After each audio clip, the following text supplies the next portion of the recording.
তো এখন আমি ডিমটাকে দিয়ে দেবো, তাহলে ডিমটা ভাঙার কোনো সম্ভাবনাই থাকবে না। তো এখন আমি ডিমগুলো দিয়ে দিলাম। হ্যালো গাইস, প্রবাস মানে রান্না। তো প্রবাসে থাকলে রান্না করতেই হবে, লেগে পড়েছি। প্রবাসে রান্না করতেই হবে। তো আজকে রান্না হবে কফি দিয়ে ডিমের তরকারি। তা ডিমটা সিদ্ধ করতে দিয়েছি, কফিটা ভাজতে দিয়েছি, তারপরে এদিকে পেঁয়াজগুলো কেটে রেখেছি, আদা রসুন কেটে রেখেছি। আজকে চুল কাটতে গিয়েছিলাম, চুল কাটার পরে এসেও আমাকে রান্না করতে হচ্ছে। রান্না না করলে খেতে পাওয়া যাবে না। এখানে রুটি পাওয়া যায় কিনতে, কিন্তু রুটি খেয়ে আমাদের জান ভরবে না। আমাদের বাঙালির ভাতের দরকার। তো ভাতের জন্য এত কষ্ট করতে হচ্ছে যে বাজার থেকে এসেও আবার রান্না করতে হচ্ছে। কফিটা ভাজতে দিয়েছি, অনেকটাই ভাজা হয়েছে। এবার ঢেকে দেবো, কফিটা একটু ভাপটা ধরবে। তারপরে ভাপটা ধরার পর আরেকবার নেড়ে চেড়ে কফিটাকে তুলে নেবো, তাহলে মুখটা একটু মরা মরা হয়ে যাবে। তো কফিটাকে এখন ঢেকে দিই। আর ডিমটা সিদ্ধ হতে অনেকটাই টাইম লাগবে, তার কারণ হচ্ছে ডিমটাতে খুব বেশি জাল দিলে পরে ডিমটা সিদ্ধ হবে কিন্তু ফেটে যাবে। সেই জন্য অল্প আঁচের মধ্যে ডিমটাকে সিদ্ধ করতে দিতে হবে, তাহলে গোটা গোটা হয়ে থাকবে। তো ডিমটা এখন অল্প আঁচের মধ্যে দিয়েছি। এইদিকে আদা রসুনগুলো কুচে নিয়েছি, পেঁয়াজটা কাটা আছে, আর এখন হয়ে গেছে মনে হচ্ছে এদিকে কফিটা। আর এদিকে জিরে গুঁড়োটাও করে রেখেছি আর একটা হাম্বল দিস্তাতে। এখানে শিলনোড়া নেই, এখানে কাঠের হাম্বল দিস্তাতেই আমাদেরকে সব আদা রসুন কুচতে হয়। তো কফিটা দেখো অনেকটাই মনে হচ্ছে যে হয়ে গেছে, লাড়তে লাড়তে হয়ে গেল। এখন তুলে নিলাম, বেশ একটু মুখটা মরা মরা হয়ে গেছে। তো তারপরে কি করা যাবে, এবার ডিমটা তো সিদ্ধ হতে অনেকটা টাইম লাগবে। তো এখন চাল বসাতে হবে আমাকে, একটা ওভেনটা ফালতু ফাঁকা পড়ে থাকবে। তো চালটা বসিয়ে নেবো। এখন চালটা বসার জন্যে ডিমগুলো ছাড়ার পরে তেলে ছেড়ে দিয়েছি, একটা ডিম ফেটে গেছে, সেই জন্য কুসুমটা বেরিয়ে গেছে। তা কুসুমটাকে আমি এখন তুলে নেব। খুব একটা কুসুমটাকে যদি ভাজতে যাই তাহলে কুসুমটা আবার অন্যরকম হয়ে যাবে।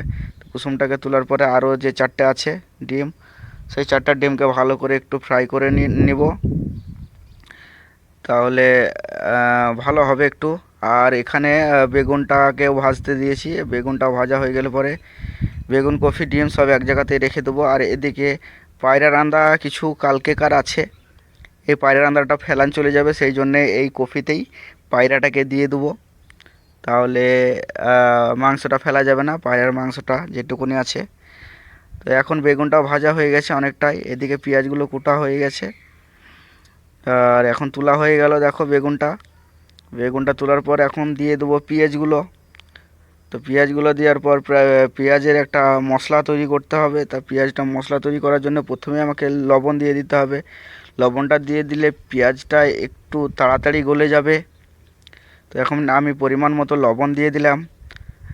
এবার ভালো করে পেঁয়াজটাকে নাড়বো। পেঁয়াজের মশলাটা খুব ভালো করে করতে হবে, তা না হলে পরে তরকারিটা ভালো হবে না। তো লবণটা পরিমাণ মতো দেওয়ার পর এবার জিরে দিয়ে দেবো। জিরে ধনে যে কুটে রেখেছি এটা দিয়ে দিলে যে গ্যাসটা থাকে জিরে ধনের, সেই গ্যাসটা চলে যাবে। একটু ভালো করে ভাজতে হবে জিরে ধনেটাকে। আর দিয়ে দেবো টমেটো সস, আর দেবো হলুদ, আর দেবো শুকনো মরিচ। পেঁয়াজটাকে ফ্রাই করতে হবে, আর আদা রসুন দিয়ে দেবো। তাহলে সব কিছু যে আদা রসুনের যে গ্যাসটা থাকে সব গ্যাসটা মরে যাবে। সেই জন্য সব কিছু একসাথে দেওয়ার পর আমি ভালো করে পেঁয়াজটাকে ফ্রাই করে নেব, তাহলে খুব সুন্দরভাবে তরকারিটা হবে। তো তেলটা এখন আমি মরিচটা দিচ্ছি, তো এক হাতে করে ক্যামেরা করছি, খুব অসুবিধা হচ্ছে। হ্যাঁ, এক হাতে করে ক্যামেরা করছি, এক হাতে করে রাঁধছি। প্রবাসে কষ্টর শেষ নাই, আর তোমাদেরকে দেখাচ্ছি যে কতটা কষ্ট করতে হয় প্রবাসে এসে। তো আমি এখন মরিচটা দেওয়ার পরে ভালো করে ভাজছি, ভাজতে ভাজতে দেখাই যাক তেলটা কখন ছাড়বে। টমেটো সস নিয়ে চলে এলাম, টমেটো সসটা এবার দিয়ে দিই।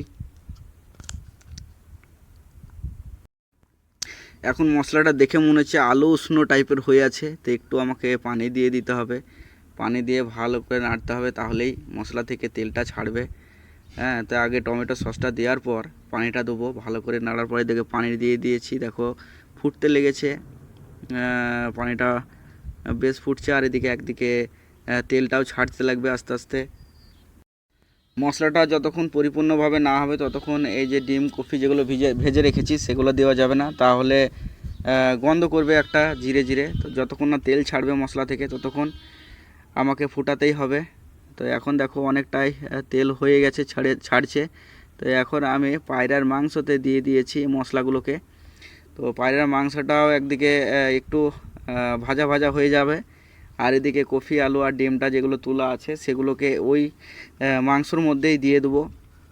তা তেলটা দেখো অনেকটাই ছেড়ে গেছে, মশলাটা মনে হচ্ছে যে ম্যাক্সিমাম হয়ে গেছে। রান্নাটাও আমার অর্ধেক কমপ্লিট হয়েছে, এখনও অর্ধেক করতে আছে। হ্যাঁ, অনেকটাই গল্প করতে করতে রান্নাটাও সেরে ফেলছি। আর ভালো লাগছে যে বাঙালি যে ভাতের ভোকা যে কত কষ্ট করছে চুল কাটার পরেও, সেটাই এই আজকে প্রমাণ হচ্ছে। তো এই যে এখন আমি কফি আর বেগুন যেগুলো ভাজা ছিল সেই বেগুনগুলোকে দিয়ে দিলাম ওই মশলার মধ্যে। এখন হালকা হালকা করে নেড়ে নিই।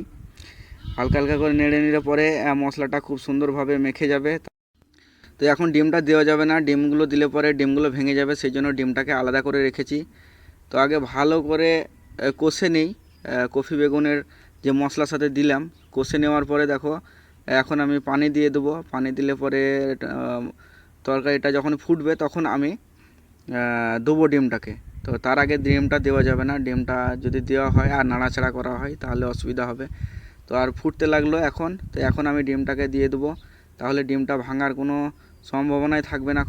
তো এখন আমি ডিমগুলো দিয়ে দিলাম, তার কারণ এখন আর আমাকে তরকারিটাকে নাড়াচাড়া করতে হবে না। এখন আমাকে গ্যাসটাকে অল্প করে দিতে হবে। অল্প করে দিলে পরে আস্তে আস্তে ফুটবে, আর একদিকে ঢাকাটা দিয়ে দিলে পরে খুব তাড়াতাড়ি ভেপে যাবে। সেই ঢাকাটা দিয়ে দেবো।